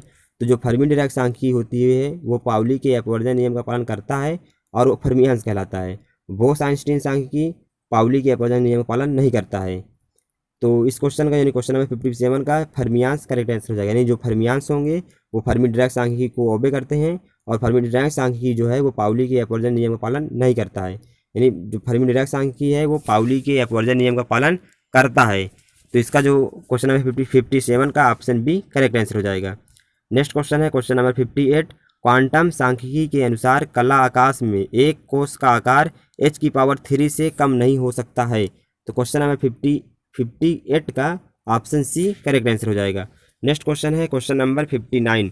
बोस आइंस्टीन सांख्यिकी में वितरण नियतांक Ni/Gi का मान होगा। ऑप्शन ए 1 से कम, ऑप्शन बी 1 से अधिक, ऑप्शन सी 1, ऑप्शन डी 0। तो बोस आइंस्टीन के केस में वितरण नियतांक Ni/Gi की जो मान होगा वो 1 से अधिक होगा। इसका जो फार्मूला हमने देख लिया था, वितरण नियतांक का फार्मूला क्या होता है बोस आइंस्टीन के केस में, तो आप वहाँ से देख सकते हैं कि उसका जो वैल्यू होगी वो 1 से अधिक होगी। यानी Ni/Gi की जो वैल्यू होगी वो ग्रेटर देन होगी 1 से, यानी 1 से अधिक होगी। इसकी जो वैल्यू होगी वो 1 से अधिक होगी। इस क्वेश्चन का जो ऑप्शन बी है 1 से अधिक इसका करेक्ट आंसर हो जाएगा। यानी क्वेश्चन नंबर 59 का ऑप्शन बी करेक्ट आंसर है। नेक्स्ट क्वेश्चन है 60 क्वेश्चन है क्वांटम सांख्यिकी चिरसम्मत सांख्यिकी में परिवर्तित हो जाएगी। यानी चिरसम्मत सांख्यिकी क्वांटम सांख्यिकी जो है वो चिरसम्मत सांख्यिकी में परिवर्तित हो जाएगी यदि Gi/Ni की वैल्यू बहुत ज़्यादा है 1 से, तभी ये कंडीशन फॉलो करेगा। यानी जो क्वांटम सांख्यिकी है वो चिरसम्मत सांख्यिकी में परिवर्तित हो जाएगी यदि Gi/Ni की वैल्यू बहुत ज़्यादा है 1 से। तो क्वेश्चन नंबर 60 का ऑप्शन सी जो है वो करेक्ट आंसर हो जाएगा। नेक्स्ट क्वेश्चन है क्वेश्चन नंबर 61। फर्मी डिराक सांख्यिकी लागू होती है। ऑप्शन ए बोसान पर, ऑप्शन बी फोटॉन पर, ऑप्शन सी फोनॉन पर, ऑप्शन डी फर्मियान्स पर। तो फर्मी डिराक सांख्यिकी लागू होती है फर्मियान्स पर लागू होती है। तो इसका जो ऑप्शन डी है यानी क्वेश्चन नंबर 61 का ऑप्शन डी करेक्ट आंसर हो जाएगा। नेक्स्ट क्वेश्चन है क्वेश्चन नंबर 62। बोस आइंस्टीन सांख्यिकी उन कणों पर लागू होती है जिनके लिए, तो बोस आइंस्टीन सांख्यिकी उन कणों पर लागू होती है जिनके लिए चक्रण जो है वो शून्य अथवा पूर्णांक हो। तो इस क्वेश्चन का क्वेश्चन नंबर 62 का ऑप्शन बी करेक्ट आंसर हो जाएगा। यानी बोस आइंस्टीन सांख्यिकी उन कणों पर लागू होती है जिनके लिए चक्रण शून्य अथवा पूर्णांक हो। क्वेश्चन नंबर 62 का ऑप्शन बी करेक्ट आंसर है। अगला क्वेश्चन है क्वेश्चन नंबर 63। चिरसम्मत यांत्रिकी उन कणों पर लागू होती है जो कि ऑप्शन बी एक समान परंतु विभेदित होने वाले तथा चक्रण युक्त हों। तो क्वेश्चन नंबर 63 का जो ऑप्शन बी है वह करेक्ट आंसर है। यानी चिरसम्मत यांत्रिकी उन कणों पर लागू होती है जो कि एक समान परंतु विभेदित होने वाले तथा चक्रण युक्त हो। तो क्वेश्चन नंबर 63 का ऑप्शन बी करेक्ट आंसर है। नेक्स्ट क्वेश्चन है क्वेश्चन नंबर 64। मैक्सवेल बोल्ट्जमैन सांख्यिकी उन निकायों पर लागू होती है जिनमें कणों का घनत्व कम होता है। तो क्वेश्चन नंबर 64 का जो ऑप्शन ए है वह करेक्ट आंसर है। नेक्स्ट क्वेश्चन है क्वेश्चन नंबर 65। किसी गैस के अणु की चाल V तथा V+dV के बीच होने की प्रायिकता होती है। तो जो प्रायिकता होती है वो होता है 4πm/2π/kT के power 3/2 V² into e⁻mv²/2kT into dV होता है। तो इसका यानी ऑप्शन ए जो है वह करेक्ट आंसर है। यानी जो Vmp की वैल्यू होती है मोस्ट प्रोबेबल स्पीड होती है वो √2kT/m होता है। और जो Vrms होता है अभी हमने ऊपर वाले इस क्वेश्चन में देखा Vrms होता है वो √3kT/m होता है। और जो एवरेज स्पीड होती है V एवरेज वो होता है √8kT/m होता है। तो इन तीनों को हम सॉल्व करेंगे तो सबसे जो बड़ी हो जाएगी वो Vrms स्पीड होगी। यानी Vrms जो है वो सबसे बड़ा है और जो एवरेज है वो बीच में है और जो मोस्ट प्रोबेबल है वो सबसे कम है। तो इन तीनों फार्मूले से हमको ये पता चलता है कि जो Vrms स्पीड है वो सबसे ज़्यादा है, उससे कम एवरेज है, उससे कम मोस्ट प्रोबेबल स्पीड है। तो तीनों फार्मूला आपको याद होना चाहिए। तीनों फार्मूला आप लर्न कर लेना, 2-3 बार रिवीजन कर लेना कि क्या होता है फार्मूला तीनों का। तो इस फार्मूले से हमको पता चलता है कि इसका जो ऑप्शन सी है यानी Vmp greater than V average greater than Vrms इसका करेक्ट आंसर हो जाएगा। यानी क्वेश्चन नंबर 67 का ऑप्शन सी जो है वो करेक्ट आंसर हो जाएगा। अब देख लेते हैं नेक्स्ट क्वेश्चन। नेक्स्ट क्वेश्चन है किसी गैस के ताप को दोगुना करने पर, यानी ताप जो पहले था ताप को बढ़ा दिया, दोगुना कर दिया, उसके अणुओं की वर्ग माध्यमूल चाल या आरएमएस स्पीड हो जाएगी। तो जो वी आर एम एस का फार्मूला होता है V R M S equal to √3 kT/m। तो इस फार्मूले में हम अगर ताप को दुगुना कर देंगे तो जो इसकी V R M S speed है वो √2 गुना बढ़ जाएगा। तो क्वेश्चन नंबर 68 का ऑप्शन ए इसका करेक्ट आंसर हो जाएगा, यानी √2 गुना बढ़ जाएगा। अब देख लेते हैं next question, question number 69। 20 degree Celsius ताप पर किसी गैस के अणुओं की औसत चाल v है, किस ताप पर यह 2v हो जाएगी? तो आप इसको सॉल्व करेंगे तो ये आ जाएगा 899 डिग्री सेल्सियस पर 2v हो जाएगा। तो क्वेश्चन नंबर 69 का ऑप्शन डी करेक्ट आंसर हो जाएगा। नेक्स्ट क्वेश्चन है गैस के अणुओं की चाल का विस्तार होता है, ऑप्शन ए 0 से इन्फिनिटी तक, ऑप्शन बी 0 से 1 तक, ऑप्शन सी -इन्फिनिटी से +इन्फिनिटी तक, ऑप्शन डी -1 से +1 तक। तो गैस की अणुओं की चाल का जो विस्तार होता है वो 0 से इन्फिनिटी तक होता है। तो क्वेश्चन नंबर 70 का ऑप्शन ए जो है 0 से इन्फिनिटी तक इसका करेक्ट आंसर हो जाएगा। नेक्स्ट क्वेश्चन है क्वेश्चन नंबर 71। किसी द्विपरमाणु अणु के लिए स्वतंत्रता की कोटि की संख्या होती है, option A 3, option B 5, option C 6, option D 7। तो किसी द्विपरमाणु अणु के लिए जो स्वतंत्रता कोटि की जो संख्या होती है वो 5 होता है। क्वेश्चन नंबर 71 का ऑप्शन बी करेक्ट आंसर हो जाएगा। नेक्स्ट क्वेश्चन है किसी गैस की दो विशिष्ट ऊष्माओं का अनुपात होता है तो वो 1+2/f होता है। क्वेश्चन नंबर 72 का ऑप्शन ए करेक्ट आंसर हो जाएगा। नेक्स्ट क्वेश्चन है क्वेश्चन नंबर 73। बोल्ट्जमैन नियतांक की विमाएँ इनमें से किसके समान होती हैं? तो बोल्ट्जमैन नियतांक यानी जो के का जो विमा होगा वो ऊर्जा बटे ताप के बराबर होगा, यानी ऊर्जा बटे ताप के बराबर होगा। तो ताप ऊपर ले जाएंगे तो ऊर्जा इंटू ताप इनवर्स के बराबर होगी उसकी बीमा। आप ऊर्जा की बीमा निकाल के रख देंगे, ताप की बीमा रख देंगे तो वो के यानी बोल्ट्जमैन नियतांक के बराबर हो जाएगी। आप क्लास 12th में पढ़े होंगे कि बीमा कैसे निकालते हैं, तो आप इसको निकाल करके सॉल्व करेंगे तो 73 का ऑप्शन डी ही करेक्ट आंसर आएगा। नेक्स्ट क्वेश्चन है क्वेश्चन नंबर 74। दो क्रमागत आणविक संघट्टों के बीच की औसत दूरी को कहते हैं औसत मुक्त पथ कहते हैं। क्वेश्चन नंबर 74 का ऑप्शन ए जो है वो करेक्ट आंसर हो जाएगा। दो क्रमागत आणविक संघट्टों के बीच की औसत दूरी को कहते हैं औसत मुक्त पथ कहते हैं। नेक्स्ट क्वेश्चन है क्वेश्चन नंबर 75। बर्तन की दीवारों को प्रति एकांक क्षेत्रफल पर आरोपित संवेग परिवर्तन की दर को कहते हैं, ऑप्शन ए ऊर्जा, ऑप्शन बी आवेग, ऑप्शन सी दाब, ऑप्शन डी बल। तो बर्तन की दीवारों को प्रति एकांक क्षेत्रफल पर आरोपित संवेग परिवर्तन की दर को कहते हैं दाब कहते हैं। दाब को पी से लिखते हैं, तो इसका जो आंसर हो जाएगा वो ऑप्शन सी है। 75 का ऑप्शन सी दाब इसका करेक्ट आंसर हो जाएगा। नेक्स्ट क्वेश्चन है क्वेश्चन नंबर 76। गैस का दाब उसके एकांक आयतन में निहित कुल स्थानांतरित गतिज ऊर्जा का होता है, ऑप्शन ए 2/3, ऑप्शन बी आधा, ऑप्शन सी 1/3, ऑप्शन डी 2/5 गुना। तो गैस का दाब उसके एकांक आयतन में निहित कुल स्थानांतरित गतिज ऊर्जा का 1/3 होता है। क्वेश्चन नंबर 76 का ऑप्शन सी करेक्ट आंसर हो जाएगा। नेक्स्ट क्वेश्चन है अणुओं की औसत स्थानांतरीय गतिज ऊर्जा गैस के ताप का माप होती है। क्वेश्चन नंबर 77 का ऑप्शन बी जो है वह करेक्ट आंसर हो जाएगा। नेक्स्ट क्वेश्चन है क्वेश्चन नंबर 78। फलन PVX सममित होता है, ऑप्शन ए VX = 0 के परितः, ऑप्शन बी VX = 2 kT/m के परितः, ऑप्शन सी VX = 3 kT/m के परितः, ऑप्शन डी VX = kT/m के परितः। तो फलन PVX सममित होता है VX = 0 के परितः। तो क्वेश्चन नंबर 78 का ऑप्शन ए करेक्ट आंसर हो जाएगा। नेक्स्ट क्वेश्चन है क्वेश्चन नंबर 79। किस गैस के अणुओं की चाल अधिकतम होगी? तो हाइड्रोजन गैस के अणुओं की चाल जो है वो अधिकतम होती है, तो क्योंकि इसका जो एटॉमिक नंबर कम होता है, एटॉमिक वेट भी कम ही होता है सभी से। तो क्वेश्चन नंबर 79 का ऑप्शन डी यानी हाइड्रोजन। तो हाइड्रोजन गैस के अणुओं की चाल जो है वो अधिकतम होती है।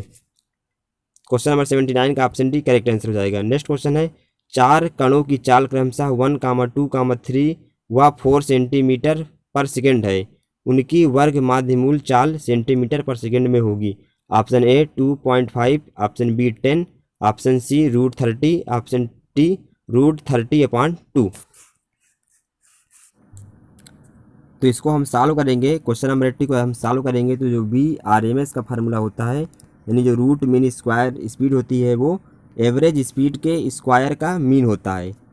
तो इसको हम सॉल्व करेंगे तो हो जाएगा ये, यानी लिख लेते हैं फार्मूला पहले, V1 square plus V2 square plus V3 square plus V4 square upon 2, ये रूट में होगा। तो ये फार्मूला होता है VRMS का या रूट मीन स्क्वायर का एक ये भी फार्मूला होता है कि जो मीन स्पीड है, मीन यानी वेलोसिटी का मीन एवरेज का, यानी एवरेज का रूट लेना, ये एक VRMS स्पीड का ये भी फार्मूला होता है। तो इसी फार्मूला में हम V1 की वैल्यू 1, V2 की वैल्यू 2, V3 की वैल्यू 3, V4 की वैल्यू 4 रख के इसको हम सॉल्व कर लेते हैं। तो जो VRMS की वैल्यू हो जाएगी वो root 1 square 1 plus 2 square 4 plus 3 square 9 plus 4 square 16 upon 2 हो जाएगा। तो इसको हम ऐड कर लेते हैं, 1 प्लस 4 प्लस 9 प्लस 16, तो आ जाएगा ये रूट 30 अपॉन 2 आ जाएगा।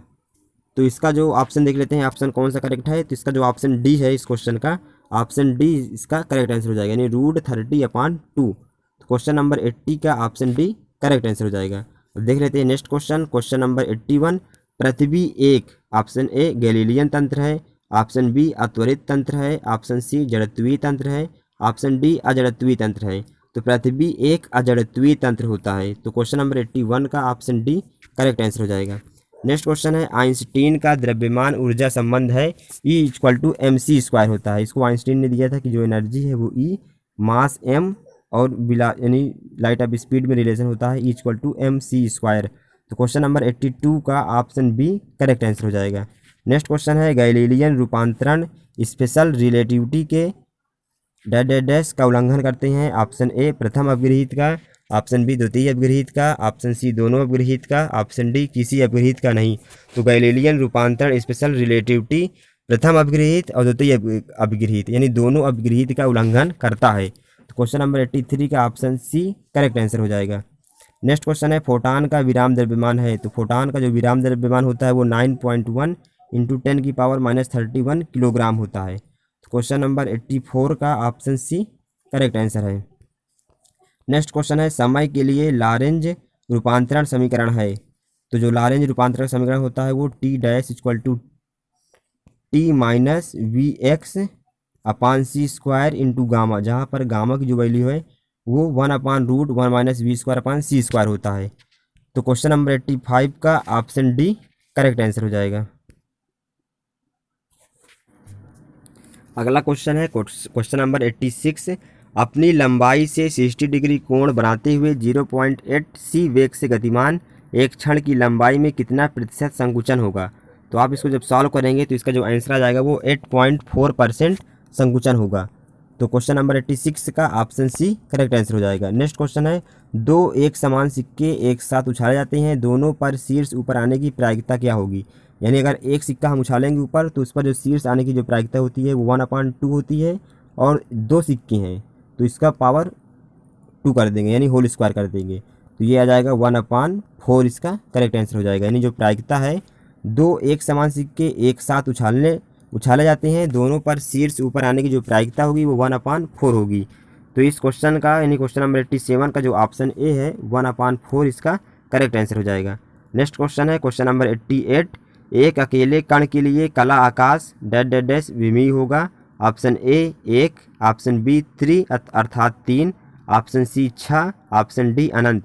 तो एक अकेले कण के लिए कला आकाश 6 विमीय होगा। तो क्वेश्चन नंबर 88 का ऑप्शन सी जो है वो करेक्ट आंसर हो जाएगा 6। नेक्स्ट क्वेश्चन है, 4 प्रभेदित कणों को एक बॉक्स के 2 एक समान भागों में बांटना है। स्थूल अवस्था 2, 2 के लिए सूक्ष्म अवस्थाओं की संख्या होगी, तो सूक्ष्म अवस्थाओं की संख्या होगी वो 2 होगा। तो इस क्वेश्चन का जो ऑप्शन बी है, ऑप्शन सी है इसका, ऑप्शन सी इसका करेक्ट आंसर हो जाएगा। नेक्स्ट क्वेश्चन है, यदि N प्रभेदित कणों को एक बॉक्स के m एक समान भागों में विभाजित करना हो तब सूक्ष्म अवस्थाओं की कुल संख्या कितनी होगी। तो जो कुल संख्या होगी वो N की पावर स्मॉल m हो जाएगा। तो क्वेश्चन नंबर 90 का ऑप्शन डी जो है वह करेक्ट आंसर हो जाएगा।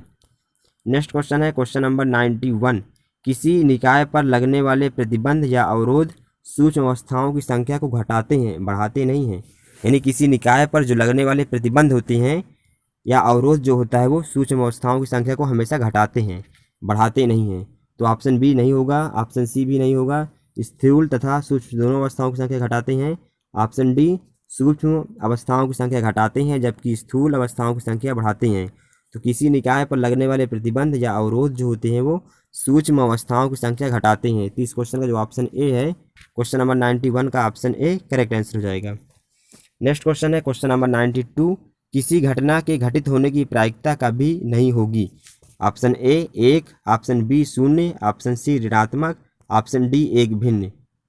तो जो प्रायिकता होती है किसी की, जो प्रोबेबिलिटी होती है वो हमेशा 0 से बड़ी होगी या 0 के बराबर होगा, और हमेशा वो 1 से छोटी होती है या फिर 1 के बराबर होती है। तो 1 हो सकता है, 0 हो सकता है, ऋणात्मक कभी नहीं हो सकती, भिन्न के रूप में भी हो सकता है। तो क्वेश्चन नंबर 92 का जो ऑप्शन सी है यानी ऋणात्मक कभी नहीं होती। जो प्रायिकता होती है वो कभी भी ऋणात्मक नहीं होती है। 1 हो सकता है, 0 हो सकता है, भिन्न के रूप में हो सकता है, 1 के बराबर हो सकता है, 1 से कम हो सकता है, लेकिन ऋणात्मक कभी नहीं होती है। तो क्वेश्चन नंबर 92 का ऑप्शन सी जो है ऋणात्मक कभी नहीं होगी। तो इसका ऑप्शन सी करेक्ट आंसर हो जाएगा। नेक्स्ट क्वेश्चन है ऊष्मागतिक सीमा में जो कैपिटल एन की वैल्यू वो इन्फिनिटी, कामा वी की वैल्यू इन्फिनिटी, और कैपिटल एन अपान वी जो है वो सीमित होता है। तो क्वेश्चन नंबर 93 का ऑप्शन बी करेक्ट आंसर हो जाएगा। नेक्स्ट क्वेश्चन है बड़ी संख्या n के लिए स्टर्लिंग का सूत्र है। तो जो स्टर्लिंग का सूत्र है वो होता है log n का factorial equal to n log n minus n। तो क्वेश्चन नंबर जो 94 है, क्वेश्चन नंबर 94 का यानी ऑप्शन डी जो है वह करेक्ट आंसर हो जाएगा। log n का फैक्टोरियल जो होता है यानी log n का फैक्टोरियल जो होता है वो n log n minus n होता है। तो इसका जो ऑप्शन डी है, क्वेश्चन नंबर 94 का ऑप्शन डी करेक्ट आंसर हो जाएगा। नेक्स्ट क्वेश्चन है साम्यावस्था में किसी निकाय की ऊष्मागतिक प्रायिकता होती है तो वह अधिकतम होती है। साम्यावस्था में किसी निकाय की ऊष्मागतिक प्रायिकता हमेशा अधिकतम होती है। तो क्वेश्चन नंबर 95 का ऑप्शन सी करेक्ट आंसर हो जाएगा। नेक्स्ट क्वेश्चन है फर्मी डिरैक सांख्यिकी को आधार पर एनआई कणों को जीआई कोषों में वितरित करने के अलग अलग तरीके होंगे। तो इस फार्मूले को हमने ऊपर क्वेश्चन नंबर 4 में डिस्कस किया है, एक बार हम फिर से डिस्कस कर लेते हैं कि जो फर्मी डिरैक के केस में जो होता है ऊष्मागतिक प्रायिकता फर्मी डिरैक के केस में तो वो होता है जी आई का फैक्टोरियल अपान एन आई का फैक्टोरियल इंटू जी आई माइनस एन आई का फैक्टोरियल होता है फर्मी डिरैक के केस में। और जो होता है बोस आइंस्टीन के केस में जो होता है बोस आइंस्टीन के केस में ऊष्मागतिक प्रायिकता वो होता है एन आई प्लस जी आई माइनस 1 का फैक्टोरियल अपान एन आई का फैक्टोरियल इंटू जी आई माइनस 1 का फैक्टोरियल। ये होता है बोस आइंस्टीन के केस में। और फर्मी डिरैक के केस में ऊपर जो हमने लिखा अभी जी आई के फैक्टोरियल अपान एन आई के फैक्टोरियल इंटू जी आई माइनस एन आई के फैक्टोरियल होता है। और एक जो हमारी सांख्यिकी बचती है वो मैक्सवेल बोल्ट्जमैन। तो जो मैक्सवेल बोल्ट्जमैन के केस में होता है वो जी आई की पावर एन आई अपान एन आई के फैक्टोरियल होता है। तो आप ये तीनों फार्मूला इंपॉर्टेंट है, मैंने फिर डिस्कस कर दिया। तो फर्मी डिरैक सांख्यिकी को आधार पर एन आई कणों को जी आई कोषों में वितरित करने के अलग अलग तरीके होंगे। तो इसका जो ऑप्शन ए है जी आई के फैक्टोरियल अपान एन आई के फैक्टोरियल इंटू जी आई माइनस एन आई के फैक्टोरियल इसका करेक्ट आंसर हो जाएगा। क्वेश्चन नंबर 96 का ऑप्शन ए करेक्ट है। नेक्स्ट क्वेश्चन है क्वेश्चन नंबर 97, फर्मी डिरैक सांख्यिकी के बारे में कौन सा कथन असत्य है। तो फर्मी डिरैक सांख्यिकी में कणों में भेद करना संभव नहीं होता है, ये बिल्कुल सही आंसर है। और जो ऑप्शन बी है कण पाउली के अपवर्जन नियम का पालन करते हैं, तो फर्मी डिरैक सांख्यिकी जो है वो पालन करता है। और प्रत्येक कोष में 0 अथवा 1 कण रह सकता है। तो यानी तीनों ऑप्शन करेक्ट है फर्मी डिरैक के केस में। और क्वेश्चन वगैरह हमको असत्य कथन छांटना है। तो असत्य कथन जो है वो ऑप्शन डी है, यानी जी आई जो है वो कम नहीं होती है एन आई से फर्मी डिरैक के केस में। तो क्वेश्चन नंबर 97 का ऑप्शन डी करेक्ट हो जाएगा, असत्य कथन ऑप्शन डी ही होगा। नेक्स्ट क्वेश्चन है हाइड्रोजन अणु होता है, तो हाइड्रोजन अणु जो होता है वो बोसान होता है। हाइड्रोजन अणु जो है वो बोसान होता है और हाइड्रोजन अणु बोस आइंस्टीन सांख्यिकी को पालन करता है और बोसान कहलाता है। और हाइड्रोजन परमाणु में जो कणों की संख्या है वो सम होता है। तो इसका जो यानी क्वेश्चन नंबर 98 का ऑप्शन बी इसका करेक्ट आंसर हो जाएगा। यानी हाइड्रोजन अणु होता है तो बोसान होता है। नेक्स्ट क्वेश्चन है धातुओं में इलेक्ट्रॉन गैस निकाय पर कौन सी सांख्यिकी प्रयोग की जा सकती है। ऑप्शन ए बोस आइंस्टीन सांख्यिकी, ऑप्शन बी मैक्सवेल बोल्ट्जमैन सांख्यिकी, ऑप्शन सी फर्मी डिराक सांख्यिकी, ऑप्शन डी दोनों बोस आइंस्टीन तथा मैक्सवेल बोल्ट्जमैन सांख्यिकी। तो धातुओं में जो इलेक्ट्रॉन गैस है वो निकाय पर फर्मी डिराक सांख्यिकी प्रयोग की जाती है। तो क्वेश्चन नंबर 99 का ऑप्शन सी इसका करेक्ट है, यानी फर्मी डिराक सांख्यिकी। नेक्स्ट क्वेश्चन है क्वेश्चन नंबर 100, किसी धातु में T=0 केल्विन ताप पर एक मुक्त इलेक्ट्रॉन की अधिकतम ऊर्जा कहलाती है, उसकी फर्मी ऊर्जा कहलाती है। तो क्वेश्चन नंबर 100 का ऑप्शन बी यानी इसका फर्मी ऊर्जा कहलाता है। किसी धातु में T=0 केल्विन ताप पर एक मुक्त इलेक्ट्रॉन की जो अधिकतम ऊर्जा होती है उसकी फर्मी ऊर्जा होती है। तो क्वेश्चन नंबर 100 का ऑप्शन बी इसका करेक्ट हो जाएगा। तो इस वीडियो में हमें 100 क्वेश्चन डिस्कस करना था, जो हमने कर लिया है। ये वीडियो काफ़ी लंबी हो गई है, तो आप इसको एडजस्ट जरूर करना है। तो आप ये वीडियो शुरू से लास्ट तक ज़रूर देखना। अगर वीडियो आपको अच्छा लगा हो तो वीडियो को लाइक ज़रूर कर देना और कमेंट बॉक्स में ज़रूर बताना कि ये वीडियो आपको कैसा लगा। तो मैं इस वीडियो को बनाने में कुछ मेहनत तो किया ही हूँ, तो आप इसको अपने फ्रेंडों के साथ शेयर करें ताकि वो भी इसका लाभ उठा सकें और मेरा मेहनत बेकार न जाए। और ज़्यादा से ज़्यादा लोगों तक ये वीडियो आप पहुंचाइए ताकि वो उनको भी इस वीडियो का लाभ मिल सके और वो भी अच्छा नंबर गेन कर पाएँ। तो मिलते हैं आपसे नेक्स्ट वीडियो में। अगर आपने अभी तक चैनल को सब्सक्राइब नहीं किया है तो चैनल को सब्सक्राइब कर दीजिए, क्योंकि इस चैनल पर ऐसी ही वीडियो आती रहती हैं। और अपने फ्रेंडों के साथ इस वीडियो को ज़रूर शेयर करें और वो भी इस चैनल को सब्सक्राइब करें ताकि वो भी इसका लाभ उठा पाएँ। तो मिलते हैं आपसे नेक्स्ट वीडियो में।